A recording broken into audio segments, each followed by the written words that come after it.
ಕರ್ನಾಟಕದಲ್ಲಿ 100% vindictive politics ನಡೆದಿದೆ. ದ್ವೇಷದ ರಾಜಕಾರಣ ನಡೆದಿದೆ.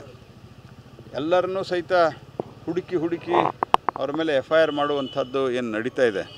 ಈಗ ಕುಮಾರಸ್ವಾಮಿಯವರು ಕೃಷ್ಣ ಬೈರೇಗೌಡರು ಹೇಳಿದ್ದಕ್ಕೆ ಭಾಳ ವಿವರವಾಗಿ ಉತ್ತರ ಕೊಟ್ಟರು. ಆದರೆ ನಾನು ಒಂದು ಪ್ರಶ್ನೆ ಕೇಳ್ತೇನೆ. ಕುಮಾರಸ್ವಾಮಿ 6-7ರಲ್ಲಿ ಮುಖ್ಯಮಂತ್ರಿ ಆಗಿದ್ದರು. ಆವಾಗ ಶುರುವಾಯಿತು. ಮುಂದೆ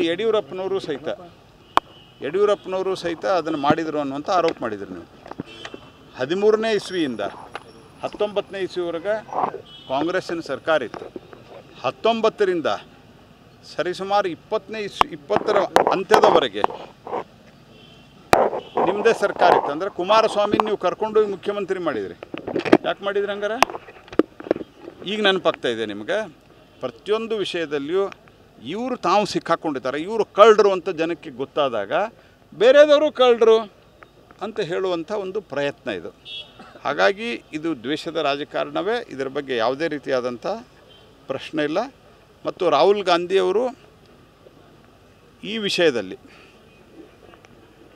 ಬೇರೆ ಬಗ್ಗೆ ಏನದು ಮೊಹಬ್ಬತ್ ಕಾ ದುಕಾನ್ ಅಂತ ಹೇಳ್ತಾರಲ್ಲ, ಕರ್ನಾಟಕದಾಗ ಬಂದು ಮೊಹಬ್ಬತ್ ಕಾ ದುಕಾನ್ ನೋಡು ಅಂತ ಹೇಳೋರಿಗೆ ಎಲ್ಲರೂ ನಾವು ಅವರಿಗೆ ಬಂದು ಒಂದು ಆಹ್ವಾನ ಕೊಡ್ತೀನಿ. ಕರ್ನಾಟಕದಲ್ಲಿ ಮೊಹಬ್ಬತ್ ಕಾ ದುಕಾನ್ ಹೆಂಗೆ ನಿಮ್ಮ ಮುಖ್ಯಮಂತ್ರಿ ಸಿಕ್ಕಾಕೊಂಡಾರ 2 ಕೇಸ್ 3 4 ಭ್ರಷ್ಟಾಚಾರದ ಪ್ರಮುಖ ಕೇಸುಗಳು ನಡೆದಾವ.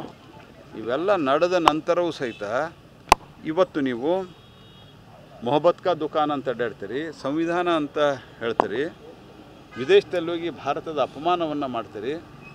ಅನೇಕರು ಇವತ್ತೇ ಇಲ್ಲೇ ಗುರುದ್ವಾರ ಇದೆ ನಮ್ಮಂಥ ಒಂದು ಮಿಡಲ್ ಲೆವೆಲ್ ಸಿಟಿ ಒಳಗೆ, ಟೈರ್ 2 ಸಿಟಿ ಒಳಗೆ, ಎಲ್ಲಿ ಭಾರಿ ದೊಡ್ಡ ಪ್ರಮಾಣದಲ್ಲಿ ನಮ್ಮ ಸಿಕ್ಕ ಸಹೋದರರದು ಜನಸಂಖ್ಯೆ ಇಲ್ಲ, ಅಲ್ಲಿಯೂ ಒಂದು ಗುರುದ್ವಾರ ಇದೆ. ಅನೇಕ ಸರ್ತಿ ಗುರುದ್ವಾರಕ್ಕೆ ನಾವು ಹೋಗಿದ್ದೀವಿ. ವಿದೇಶಿ ನೆಲದಲ್ಲಿ ನಿಂತು ಇಲ್ಲಿ ಸಿಕ್ಕರಿಗೆ ಟರ್ಬನ್ ಹಾಕ್ಕೊಂಡು ಓಡಾಡಲಿಕ್ಕೆ ಬಿಡುವುದಿಲ್ಲ ಅನ್ನುವಂಥ ಸುಳ್ಳು ಹೇಳಿ ದೇಶದ ಸಂಸ್ಕೃತಿಯನ್ನು ಅಪಮಾನ ಮಾಡಿ ದ್ವೇಷದ ರಾಜಕಾರಣವನ್ನು ರಾಹುಲ್ ಗಾಂಧಿಯವರು ಮಾಡ್ತಾಯಿದ್ರೆ, ಇಲ್ಲಿ ಇವರು ರಾಜಕೀಯ ದ್ವೇಷದ ಒಂದು ಹಗೆತನವನ್ನು ಸಾಧಿಸ್ತಾ ಇದ್ದಾರೆ. ಗಣಪತಿಯಲ್ಲಿ ನಿನ್ನೆ ಮುಖ್ಯಮಂತ್ರಿಗಳದ್ದು ನಾನು ಒಂದು ಸ್ಟೇಟ್ಮೆಂಟ್ ನೋಡಿದೆ. ಎಷ್ಟು ನಡೆದಿದೆಯಪ್ಪ? 2 ನಡೆದಿದೆ. ನಿಮ್ಮ ಬ್ಲಾಕ್ ಕಾಂಗ್ರೆಸ್ ಅಧ್ಯಕ್ಷ ಇದ್ದಾನೆ ಅದರಲ್ಲಿ ಅನ್ನುವಂಥದ್ದಿದೆ. ಕಲ್ಲು ಹೊಡೆದಿದ್ದಾರೆ, ಲಾಂಗ್ ತಂದಿದ್ದಾರೆ, ಮಚ್ಚು ತಂದಿದ್ದಾರೆ.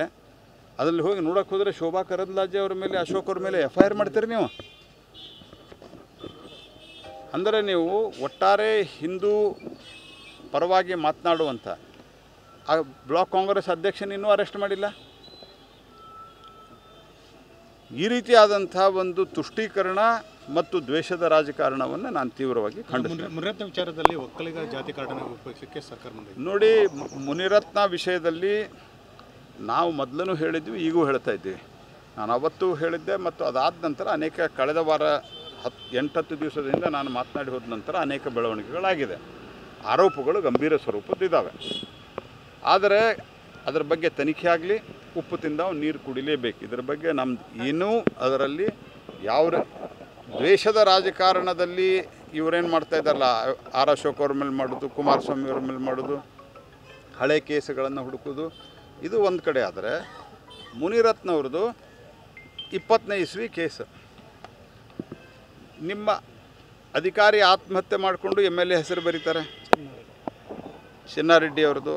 ಆ ಕಡೆ ಇನ್ನೊಬ್ಬ ಅಧಿಕಾರಿ ಆತ್ಮಹತ್ಯೆ ಮಾಡಿಕೊಂಡು ಮಂತ್ರಿ ಆದೇಶದ ಮೇರೆಗೆ ನಾನು ಸರ್ಕಾರಿ ಹಣವನ್ನು ತೆಗೆದುಕೊಡ್ಬೇಕಾಯಿತು, ಇದರ ಒತ್ತಡದಿಂದ ನಾನು ಆತ್ಮಹತ್ಯೆ ಮಾಡ್ಕೊಳ್ತೇನೆ, ಅವನ್ನ ಅರೆಸ್ಟ್ ಮಾಡಲ್ಲ. ತಕ್ಷಣ ಇವ್ರನ್ನ ಅರೆಸ್ಟ್ ಮಾಡ್ತಾರೆ. ಸ್ಟಿಲ್ ಓಕೆ, ಭಾಳ ಗಂಭೀರ ಸ್ವರೂಪದ ಆರೋಪಗಳಿರೋದ್ರಿಂದ ನಾನು ಅದರ ಬಗ್ಗೆ ಭಾಳ ದೊಡ್ಡ ಪ್ರಮಾಣದಲ್ಲಿ ನಮ್ಮದು, ಯಾಕಂದ್ರೆ ಯಾವ ದಿವಸ ಇವ್ರನ್ನ ಅರೆಸ್ಟ್ ಮಾಡಿದ ದಿವಸ ನಾನೊಂದು ಪ್ರತಿಕ್ರಿಯೆ ಕೊಟ್ಟಿದ್ದೆ, ಮೊದಲು ಅಟ್ಲೀಸ್ಟ್ ವೆರಿಫೈ ಮಾಡಿರಿ ಅಂತ. ಓಕೆ, ಈಗ ರೇಪು ಇತ್ಯಾದಿ ಆರೋಪಗಳು ಬಂದಿದೆ, ಅವ್ರು ತನಿಖೆ ನಡೆಸಲಿ, ನಾವೇನು ತನಿಖೆಗೆ ಬೇಡ ಅಂತ ಹೇಳಿಲ್ಲ, ಅರೆಸ್ಟ್ ಮಾಡಿದ್ದೀರಿ. ಓಕೆ, ಅದ್ರ ಉಳಿದವ್ರದ್ದು ನೀವು ಅಲ್ಲೇ 2 ನಡೆದಿ, 2 ಯಾಕೆ ನಡೀಬೇಕು?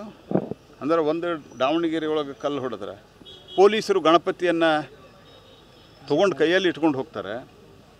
ಆನಂತರ ಕೊಪ್ಪಳದಲ್ಲಿ ಒಂದು ಘಟನೆ ನೋಡಿದ್ದು ನಾನು, ಮಸೀದಿ ಬಂತಂತ ನಿಲ್ಲಿಸ್ಬೇಕಂತ. ಅಂದರೆ ನಾವು ಬೆಳಿಗ್ಗೆ ನಾವು ಪೂಜೆ ಮಾಡ್ತಾ ಇರ್ತೀವಿ 6 ಗಂಟೆಗೆ, ಆವಾಗ ನಮಾಜ್ ಮಾಡ್ತಾರಲ್ಲ, ಅದನ್ನು ನಿಲ್ಲಿಸ್ತಾರೆ. ಹಂಗಾರೆ ಈ ರೀತಿ ತುಷ್ಟೀಕರಣದ ರಾಜಕಾರಣ ಕೊಪ್ಪಳದಲ್ಲಿ ಮಾಡಿದಂಥದ್ದು, ನಾಗಮಂಗಲದಲ್ಲಿ ಯಾವ ರೀತಿ ಮಾಡ್ತಾ ಇದ್ದಾರೆ ಮಂಡ್ಯದಲ್ಲಿ. ಯಾರು ಗಣಪತಿ ಕೂಡಿಸ್ತಾರೆ ಅವ್ರು ಏವನ್ನಂತ.